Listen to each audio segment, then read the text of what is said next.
Кыздарды турмушка берүүдө биз дайыма колун сурап келген жигиттеги сапатка көңүл буруу зарыл экендигин айтып келебиз. Мына ошол сапаттар кандай болуш керек эле дегенде, чыныгы көңүл бурула турган, эске алына турган сапаттар сыртта калып эле, биз дайыма анын чөнтөгүнө, акчасына жана ушундай бир материалдык нерсесине көбүрөөк көңүл бура баштадык. Айрыкча кыздар өздөрү, ага кошумча ата энелер дагы.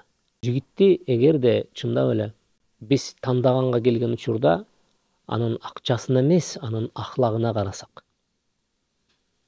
анын дүйнөсүнө эмес, анын динине карасак, анда биз көп кыздарыбызды бактылуу кылмакпыз, көптөгөн жигиттерибизди бактылуу кылмакпыз. Эмне үчүн себеп дегенде, ушунчалык жакшы жигиттер бүгүнкү күндө, азыр жаш жигит, 20да, 21де болгону эле ал жигиттин баары жакшы. Анын келечеги бар, анын билими бар, анын ахлагы бар, анын дини бар, анын жүрүм туруму, ал эч качан кызыңызды кор кылбай турган бардык мүмкүнчүлүктөр бар. Бирок болгону бир аз акчасы жок. Мына ошол нерседен коркуп, ошол кыздын ата энеси учурунда баш кошуп аткан мезгилде ошол бир кой союп, анан айылдагы 4-5 кишини чакырып той кылып үйлөнгөн. Өздөрүнүн колдорунда эчтеке болгон эмес эле.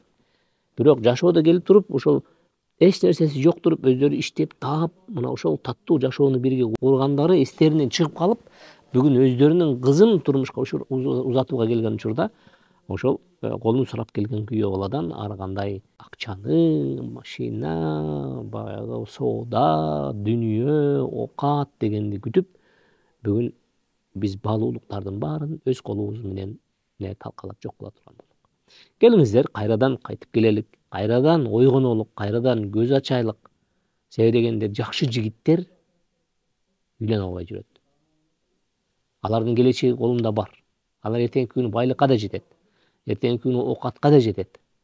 Эң эле башкысы алардын колунда эмнеси бар? Адеби, ахлагы, дини бар.